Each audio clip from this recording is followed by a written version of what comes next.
So hello students, welcome back once again to Prakashan classes. और आज हम लोग सीखेंगे types of consumer cooperative society का first part, that is consumers cooperative society. Consumers cooperative society क्या होता है, ये आज का ये हमारा रहने वाला टॉपिक। हम लोग सीखेंगे कि कंज्यूमर्स कोऑपरेटिव सोसाइटी क्या होता है और कैसे वर्क करता है और ये किसके लिए बनाया गया, ये सोसाइटी किसके लिए बनाया गया है। एज द नेम सजेस्ट, ठीक है, कंज्यूमर कोऑपरेटिव सोसाइटी बनाया गया है कंज्यूमर्स के इंटरेस्ट को प्रोटेक्ट करने के लिए। कंज्यूमर कोऑपरेटिव सोसाइटी किसके लिए बनाया गया है? कंज्यूमर्स के इंटरेस्ट को प्रोटेक्ट करने के लिए। आइए समझते हैं।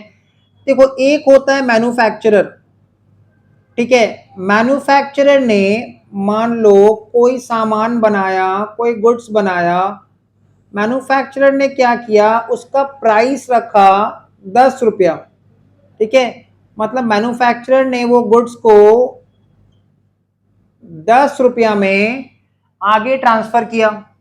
मैन्युफैक्चरर किसको गुड्स बेचता है? मैन्युफैक्चरर जिसको गुड्स बेचता है उसको हम लोग क्या कहते हैं? उसको हम लोग कहते हैं मिडिलमैन। मैन्युफैक्चरर जिसको गुड्स बेचता है उसको क्या कहते हैं? मिडिलमैन।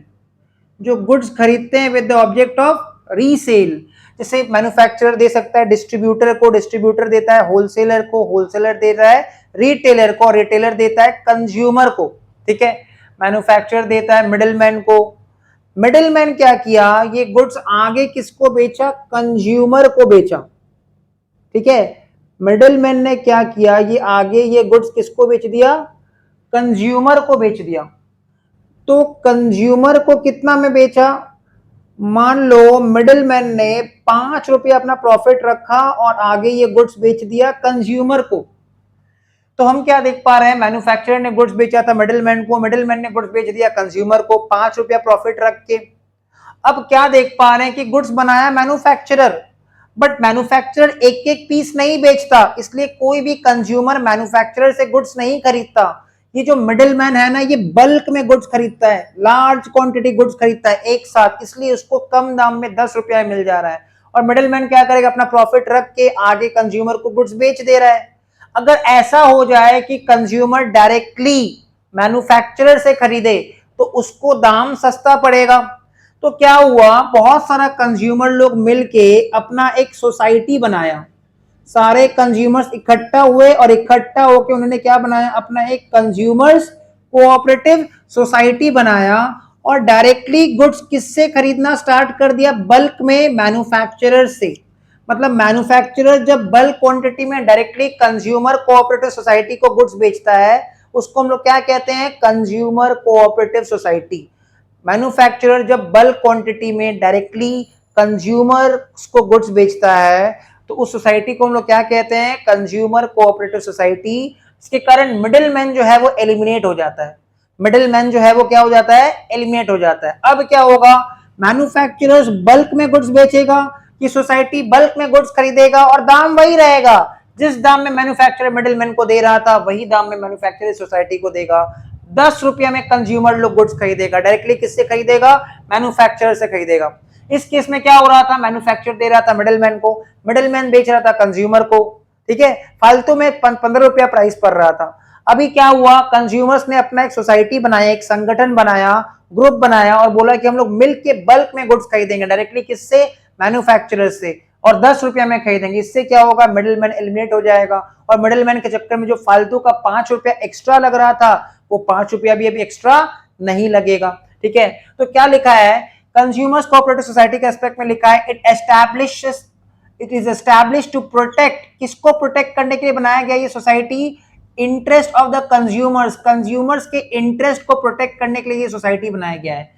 तो consumers cooperative society as the name suggest किसको प्रोटेक्ट करने के लिए बनाया गया है? कंज्यूमर्स के इंटरेस्ट को प्रोटेक्ट करने के लिए बनाया गया है, ठीक है। कंज्यूमर्स कोऑपरेटिव सोसाइटी किसको प्रोटेक्ट करने के लिए बनाया गया है? कंज्यूमर्स के इंटरेस्ट को प्रोटेक्ट करने के लिए बनाया गया है। नाउ एक वर्ड होता है कस्टमर और एक वर्ड होता है कंज्यूमर। कंज्यूमर वो होता है जो अपने सेल्फ यूज के लिए गुड खरीद रहा है, ठीक है। सपोज हमने ये पेन खरीदा और हमने ये पेन खरीद के अपने छोटे भाई को दे दिया, उसने यूज किया, तो हम बन जाएंगे कस्टमर और मेरा छोटा भाई जिसने ये पेन यूज किया वो बन जाएगा कंज्यूमर। मतलब कंज्यूमर वो होता है जो गुड्स खरीदता है अपने सेल्फ यूज के लिए, और कस्टमर वो होता है जो सिर्फ गुड्स खरीदता है। तो अगर हमने गुड्स खरीदा है अपने ही यूज के लिए तो हम ही कस्टमर और हम ही कंज्यूमर है। यहाँ पे बात कंज्यूमर का हो रहा है और यहाँ पे किसका इंटरेस्ट को प्रोटेक्ट किया जा रहा है, कंज्यूमर्स का इंटरेस्ट को प्रोटेक्ट किया जा रहा है। ठीक है, इट सीक्स टू एलिमिनेट, किसको एलिमिनेट कर देता है यहाँ पे ये कंज्यूमर कोऑपरेटिव सोसाइटी, किसको एलिमिनेट करना चाहता है, मिडिलमैन को, by establishing a direct link with the producers. ठीक है, मिडिलमैन को एलिमिनेट करके एक डायरेक्ट लिंक क्रिएट किया जा रहा है जिससे कंज्यूमर्स लोग डायरेक्टली मैन्युफैक्चरर से प्रोडक्ट खरीद सकें, कम दाम में प्रोडक्ट खरीद सकें। सोसाइटी बना के कंज्यूमर्स लोग क्या कर रहा है, डायरेक्टली मैन्युफैक्चरर से बल्क में गुड्स खरीदेगा, ठीक है, और कम दाम में खरीदेगा। जहां पहले 15 रुपया दाम लग रहा था कंज्यूमर्स को मिडिलमैन से खरीदने पे, आज दाम 10 रुपया लगेगा, क्योंकि हम डायरेक्टली किससे खरीद रहे हैं, मैन्युफैक्चरर से खरीद रहे हैं और बल्क में खरीद रहे हैं। तो बल्क में खरीदेंगे तो गुड्स सस्ता पड़ेगा।